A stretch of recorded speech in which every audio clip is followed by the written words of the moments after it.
saka may pilyong ngiti sa mga labi siyang kinidatan. Mabilis na nag-init ang makabilang pisngi ng dalaga. Pagkatapos ay naramdaman niya ang tila masarap na boltahe ng kuryenteng nanyulay sa bawat himaymay ng katawan niya. Ganoon ba? O di sige, mamamalengke na lang muna ako, alam nito saka na sila iniwan. Halika na. Si James na hinawakan ang kamay niya. Sa ikalawang palapag ng malaking bahay siya dinala ni James. Mayroon 6 na kwarto doon at ang master bedroom na alam niyang pakay nila ang nakahiwalay sa 5 na nasa pinakadulo ng pasilyo. Nang itulak pabukas ni James ang pintuan ay kaagad na napasinghap ang dalaga. Habang ang isipan niya ay dinala siya sa unang gabing pinagsaluhan nila ng binata. Nagustuhan mo ba? Tanong ni James makalipas ang ilang sandali at napagsawan niya ang paningin sa silid na nababalutan ng mirror tiles ang dingding at kisame. Sobrang ganda, ang nasabi niya sa kanginitian ng binata sa refleksyon nito. Halika sa bathroom, anitong muling hinawakan ang kamay niya saka siya hinayla patungo roon. Kailangan talaga terno, ani ang sinundan ng sinabi ng mahinang tawa. Nagkibit lang ng balikat si James saka na lumabas doon. Wala lang, I just thought it would be a good idea, saka siya pinakatitigan. Lumuwang ang pagkakangiti ni Arya sa sinabing iyon ng binata. Bakit, wala naman akong sinabi na hindi maganda di ba? Aniya ibinagsak ang sarili sa malambot na kama saka ipinikit ang mga mata. Maliligo lang ako, ang binatang sinimulang maghubad sa harapan niya mismo. Napatili si Arya dahil doon. Bakit naman dito ka naghuhubad? Pwede naman sa CR, bastos. Pagkasabi ay dinampot niya ang isang unan saka iyon ibinato sa binata na nasapul niya sa mukha. Oh, sorry? Aniyang nakagat ang pangibabang labi nang makitang seryoso ang mukhang nakatitig sa kanya ang lalaki. Nabigla lang ako James, pasensya na, hindi niya maintihan pero agad na niragasan ng magkahalong kaba at excitement ang dibdib niya nang makitang humahakbang ang lalaki palapit sa kanya. Really ha? Anitong hinayla ang dalawang paa niya kaya napatili siya.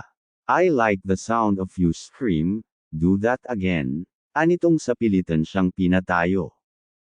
Akala ko maliligaw ka. Ani ang pilit na pinakawala ng sarili mula kay James.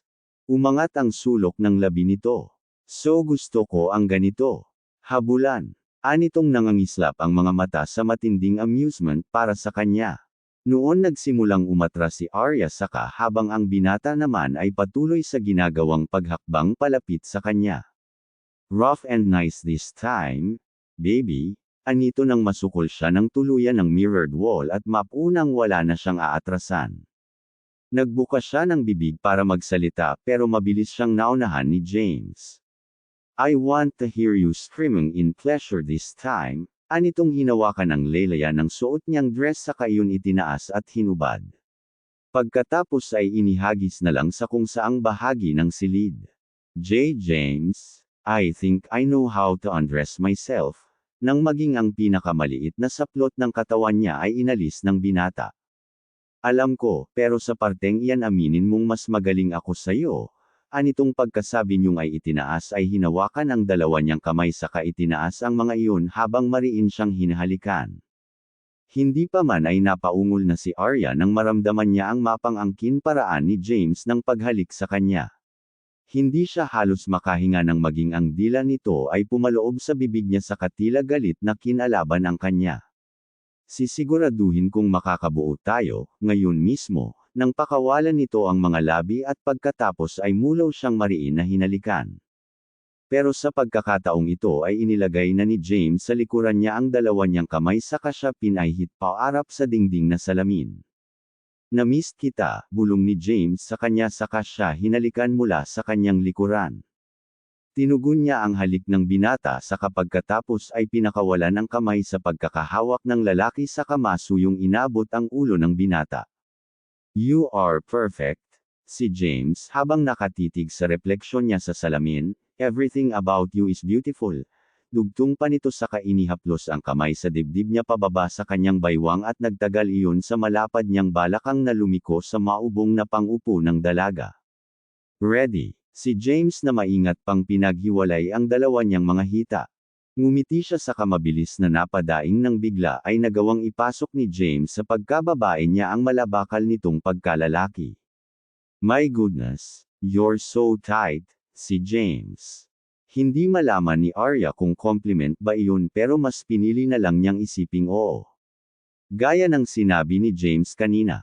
Rough and nice. Dahil sa kabila ng pagiging agresibo nito. Alam niya at nararamdaman pero niya ang kakaibang ligaya sa bawat paggalaw nito. Hindi rin niya maitatanggi ang pag-iingat nito sa kanya sa kabila ng katotohanang init na init ito sa paraan ng pag-angkin nito sa kanya. Ilang sandali pagkatapos ay itinaas ni James ang tuhod niya sa ibabaw ng console table na nasa harapan niya. Pagkatapos ay muli nitong tila nagmamadaling ibinalik sa mabibilis na pag-ulos ang sarili nitong sandata. James, ang tanging nasabi niya. Gusto mo ba ito ha? Masarap ba? Bulong sa kanya ni James. Napakagatlabi niyang sinalubong ang mga titig ni James sa mismong refleksyon nito sa dingding na salamin. At habang pinunod niya mula roon ang ginagawa ng binata ay agad niyang naramdaman na lalong nagtumindi ang apoy na pinaglalagablab ni James sa kanyang pagkatao. Kaya naman hindi nagtagal ay nagawa na rin niyang ibalik sa Catholic ang kaligayahan ipinadarama nito sa kanya. Malapit na ako, James, aniya sa pagitan ng magkakasunod na paghingal habang katulad ni James ay nagawa na rin niyang hanapin ang ritmo at sayaw na mas higit pang makapagpapaligaya sa kanya.